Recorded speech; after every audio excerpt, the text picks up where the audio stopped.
Hello friends, please don't forget to subscribe to my channel and like the videos. Thank you for your support. With a 300 HP Turbo 4, the Lexus GV70 proves nearly as quick and as satisfying as the twin Turbo 6. We've been mighty impressed with the Genesis GV70. The compact SUV just vanquished the BMW X3 and the Lexus RX in a comparison test, and we've welcomed a GV70 for a long-term test to see how it stacks up over 40,000 miles. Both of those examples, as well as the one we drove for our initial review, are the 6-cylinder 3.5T model. But what about the 4-cylinder variant? Turns out, the entry-level GV70 gives up little to its more powerful sibling. The 2.5T employs a turbocharged 2.5-liter 4 that also serves in other Genesis models, as well as the Hyundai Sonata N Line, Kia K5 GT, and Kia Sorento.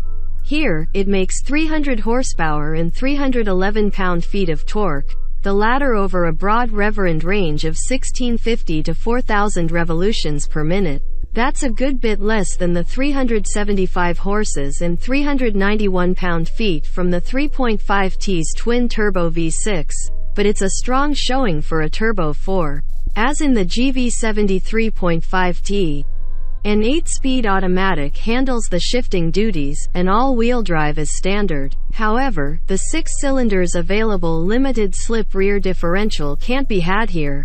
The Turbo 4's 75 pony deficit relative to the twin-turbo V6 adds 1.0 second to its 60 mph sprint, with the 2.5T completing the dash in 5.6 seconds. That puts it neck and neck with the Audi Q5 5.5 seconds, yet well ahead of both the Volvo XC60 B6, 6.6 seconds, and the BMW X3 30i, 6.1 seconds. It also hustles through the quarter mile in 14.1 seconds at 99 miles per hour, against 13.3 and 104 miles per hour for the 6-cylinder version. Away from the test track, we found the base powertrain to have plenty of urge.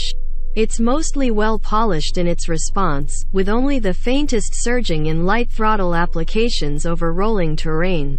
The 8-speed automatic generally impresses with its invisibility and is a better teammate to this Turbo 4 than is the 8-speed dual-clutch gearbox that Hyundai and Kia pair with this engine. Like the twin-turbo V6, the turbocharged 4-cylinder can deliver its electronically enhanced engine sound in a choice of 3 volume levels, but that sound is not as endearing as the 6A. Choose the quietest, and the GV70 2.5T is hushed indeed. We measured a mere 65 decibels at a 70 mph cruise, significantly quieter than its G70 sedan sibling, and 73 decibels at wide-open throttle. Both those results are quieter than the 3.5Ts, and that cruising noise level even beats 6-figure big rigs such as the Cadillac Escalade, Lincoln Navigator, and Lexus LX 600. Stops from 70 miles per hour take a somewhat long 177 feet, although that's better than the 180-foot result we got in initial testing of our long-term 3.5T.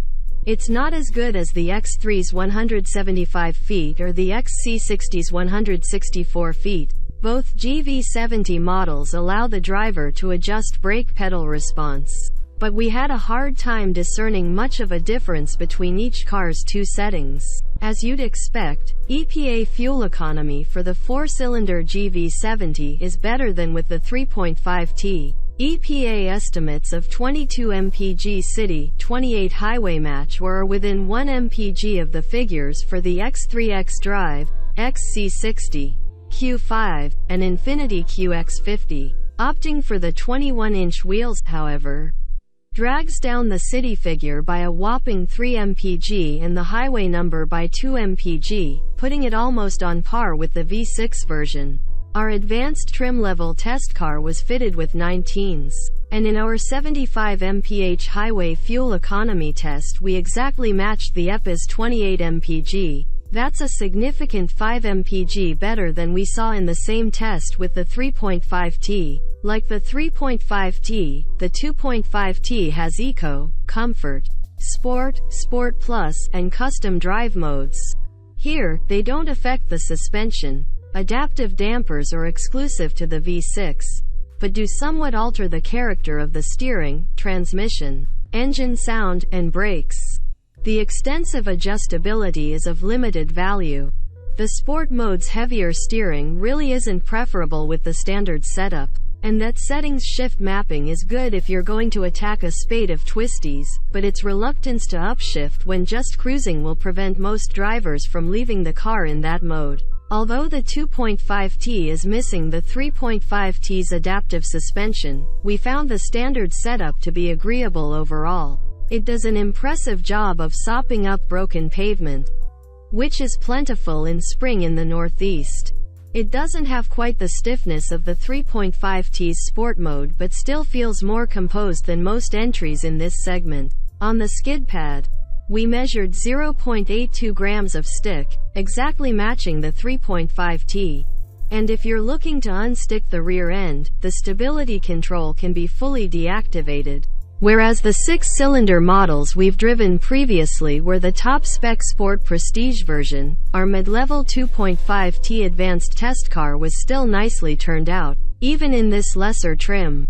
The GV70's interior is one of the more interesting cabin designs with its ovoid shapes and extensive brushed metal detailing. The pattern of the upholstery stitching isn't the snazzy quilting found in the 3.5T, but there are still flourishes about, such as vents integrated into the dash trim and the wave pattern ambient lighting on the door panels, exclusive to the advanced model.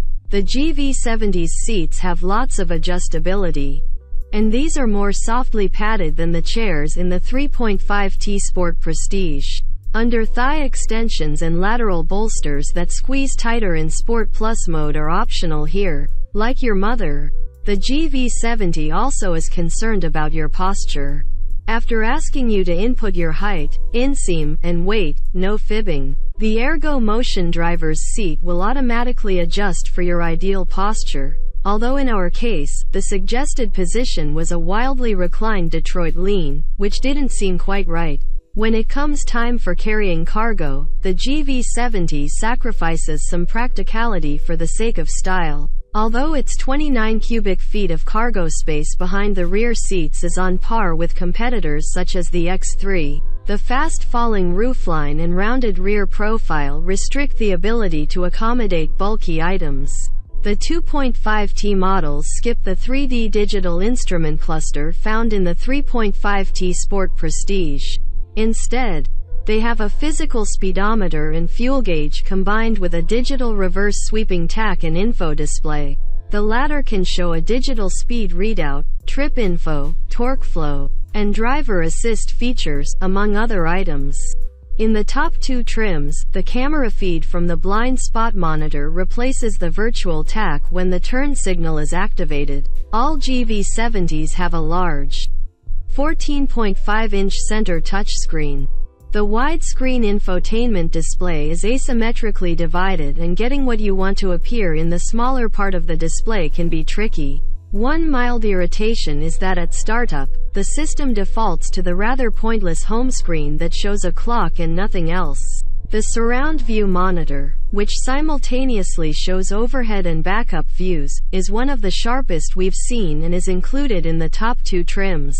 We like having a large rotary controller on the center console, but we don't love the fact that the rotary shift dial is so similar in size and placement, and the thumb wheels for volume and tuning are fussier than knobs would be. The 2.5T's top two trims also include automated parking, plus the neat party trick of allowing you to stand outside the car and use the remote to guide the GV70 straight into or out of a tight spot. The digital key feature is exclusive to the 3.5T, however. Although some fancier items are missing from the 2.5T, it's still well equipped, particularly for the price. The 4-cylinder GV70 starts at $42,595, and the advanced version costs $50,745 before options. Depending on trim level, the 2.5T is a substantial $8,250 to $11,600 cheaper than the 3.5T.